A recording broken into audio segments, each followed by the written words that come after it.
स्वागत है मेरे चैनल एके न्यू लाइफ में। रिश्तों का संबंध सिर्फ रक्त से नहीं होता, जो मुसीबत में हाथ थाम ले उससे बड़ा कोई रिश्ता नहीं होता। भगवान कहते हैं, तुम सब कुछ मुझे सौंप दो, सारा दर्द परेशानी और बिल्कुल हल्का होकर मुझे याद करो, धीरे धीरे तुम्हारा जीवन बदल जाएगा। हर रोज रात को सोने से पहले भगवान को अपनी पूरी दिनचर्या बता के सोए। अगर आपके द्वारा किसी का दिल दुखा है तो मन ही मन उससे माफी मांगे। अगर आपका किसी ने दिल दुखाया है तो उसे माफ करके सारी चिंताएं भगवान को सौंप कर सो जाए। यकीन मानिए, इससे आपकी जिंदगी खुशनुमा बन जाएगी। एक बात हमेशा याद रखना, किसी के सामने गिड़गिड़ाने से ना मोहब्बत मिलती है ना इज्जत, इसलिए अपने स्वाभिमान को जिंदा रखो। कोई अगर आपकी किस्मत में होगा तो आपके पास खुद ही चल कर आएगा। मनुष्य सुबह से शाम तक काम करके उतना नहीं थकता जितना चिंता और क्रोध के क्षण में थक जाता है। क्रोध में बोला हुआ एक शब्द इतना जहरीला हो सकता है कि आपकी 1000 प्यारी बातों को 1 मिनट में नष्ट कर सकता है। संबंध परमात्मा से अच्छे बना लो तो तुम्हें किसी की जरूरत नहीं पड़ेगी, तुम खुद सबकी जरूरत बन जाओगे। सलाह देने तो हजारों आते हैं, लेकिन जब साथ देने की बारी आती है तो केवल भगवान आते हैं। जीतने के बाद तो सारी दुनिया गले लगाती है, क्योंकि जो आज आपके साथ है वह कल आपके खिलाफ हो सकते हैं।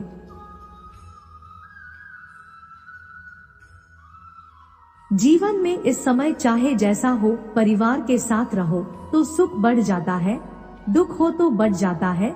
सच्चा मित्र वही है जो उस समय में भी आपके साथ खड़ा हो जब सारी दुनिया आपके खिलाफ हो। बिना मतलब के कोई आपकी इज्जत नहीं करेगा, लेकिन खुद को इतना काबिल बनाओ कि लोग बिना मतलब के भी आपका इज्जत करें। भगवान कहते हैं, सोने से पहले तुम सबको माफ कर दिया करो और तुम्हारे जागने से पहले मैं तुम्हें माफ कर दूंगा। भगवान ऑक्सीजन की तरह है जिन्हें आप देख नहीं सकते, लेकिन उसके बिना आप रह भी नहीं सकते। कोई और तुम्हारी मदद नहीं कर सकता, अपनी मदद स्वयं करो। आप खुद के सबसे अच्छे मित्र हैं और सबसे बड़े दुश्मन भी। इंसान तब समझदार नहीं होता जब वह बड़ी बातें करने लगे, बल्कि समझदार तब होता है जब वह छोटी छोटी बातों को समझने लगे। आप किस समय सही थे इसे कोई याद नहीं रखता, लेकिन आप किस समय गलत थे इसे सब याद रखते हैं। सब दुख दूर होने के बाद ही मन प्रसन्न होगा, यह आपका भ्रम है। मन प्रसन्न रखो, सब दुख दूर हो जाएंगे, यह हकीकत है। किसी भी व्यक्ति की कोई भी बात बुरी लगे तो 2 तरह से सोचो। यदि व्यक्ति महत्वपूर्ण है तो बात भूल जाओ, और बात महत्वपूर्ण है तो व्यक्ति को भूल जाओ। जीतने का मजा भी तभी आएगा जब लोग आपके हार का इंतजार करेंगे। गीता में लिखा है, यदि कोई आपको अच्छा लगता है तो अच्छा वह नहीं, अच्छे आप है, क्योंकि उसमें अच्छाई देखने वाली नजर आपके पास है। अपनी पीड़ा के लिए संसार को दोष मत दो, अपने मन को समझाओ। तुम्हारे मन का परिवर्तन ही तुम्हारे दुखों का अंत है। सोच और नियत अच्छी रखो, फिर आपके कष्ट प्रभु स्वयं दूर कर देंगे। याद रखना, भगवान से कभी उम्मीद छोड़ना नहीं और दुनिया वालों से कभी उम्मीद रखना नहीं। सबको हंसाना लेकिन किसी पर कभी हंसना मत। सबके दुख बांटना लेकिन किसी को दुखी मत करना। सबकी राह में दीप जलाना लेकिन किसी का दिल जलाना मत। यही जीवन की रीत है। जैसा बोओगे वैसा ही पाओगे। दुआएं और प्रार्थनाएं असंभव को भी संभव बना देती है। ईश्वर को न हमारे तन की जरूरत है ना धन की, उसको तो बस पवित्र मन की जरूरत है। इसलिए वह हमें कुछ भी छोड़ने के लिए नहीं कहता, बस कहता है बच्चे मन से विकार छोड़ो, गंदे विचार छोड़ो, जो आने वाला है वह हमेशा गुजरे हुए कल से बेहतर होगा। यही एक सोच आपके जीवन में कभी निराशा नहीं होने देगी। झूठ कितना अजीब है, खुद बोलो तो अच्छा लगता है, दूसरे बोले तो गुस्सा आता है। खुशियाँ चाहे किसी के साथ भी बांट लो, पर गम हमेशा भरोसेमंद इंसान के साथ ही बांटना चाहिए। आपके पास जितना भी है उसके लिए बार बार दिल से धन्यवाद हर वक्त कहे। यकीन मानिए जितना भी है वह जल्दी कई गुना हो जाएगा।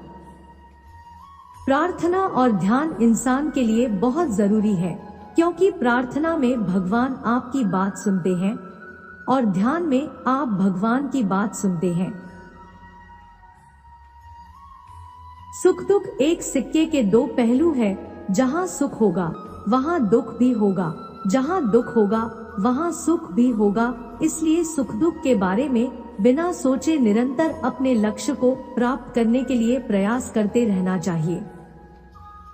दूसरों को हराने का मौका मत दो, बस खुद को आगे ले जाने की जिद पालो।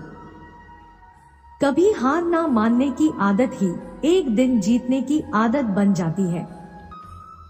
सिर्फ दो चीजें मनुष्य के भाग्य का निर्माण करती है। पहला स्वभाव, अगर आपके स्वभाव में अच्छाई, नर्मदा और गुण है तो आपका भाग्य चमकेगा। अगर आपका स्वभाव क्रोधी है, आलसी है, तो आपका भाग्य भी करना अनिवार्य है। इसलिए अपने स्वभाव को मधुर और आकर्षित बनाइए। दूसरा, आपकी वाणी। आदमी 2.5 साल की उम्र में ही बोलना सीख जाता है, परंतु कब, कहाँ और कैसे बोलना है उसे यह जिंदगी भर नहीं समझ पाता। जिसे यह समझ आ गया कि कब, कहाँ और कितना बोलना चाहिए, समझ लो उसे सफल होने के लिए कोई नहीं रोक सकता। पिता से बड़ा कोई सलाहकार नहीं, माँ की छांव से बड़ी कोई दुनिया नहीं, भाई से अच्छा कोई भागीदार नहीं और बहन से बड़ा कोई शुभचिंतक नहीं। इस मतलबी दुनिया से कोई मतलब ना रखो, और मतलब रखना है तो अपने मतलब से मतलब रखो। दुआएं मांगने से किसका भला होता है, मिलता तो वही है जो हमने बोया होता है। तुम नीचे गिर के देखो, कोई नहीं आएगा उठाने, तुम जरा उड़कर तो देखो, सब आएंगे गिराने। एक बात हमेशा याद रखना, अगर शराब की दुकान पर बैठकर दूध पियोगे तो तुम्हें शराबी का ही दर्जा मिलेगा, और किसी मंदिर में बैठकर पानी भी पियोगे तो तुम्हें एक संत का दर्जा दिया जाएगा। इसलिए आप किसके साथ उठते बैठते हो यह बहुत मायने रखता है।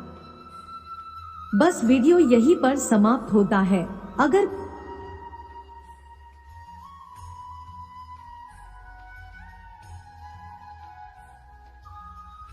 इसलिए आप किसके साथ उठते बैठते हो यह बहुत मायने रखता है।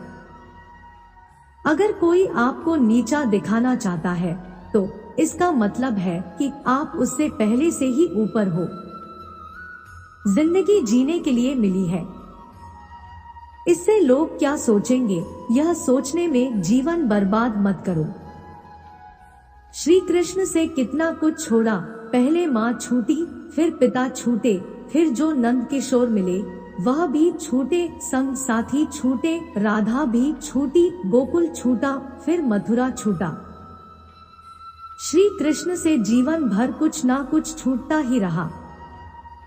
नहीं छूटा वह था देवत्व, मुस्कान और सकारात्मकता। श्री कृष्ण दुखी नहीं, उत्सव के प्रतीक है।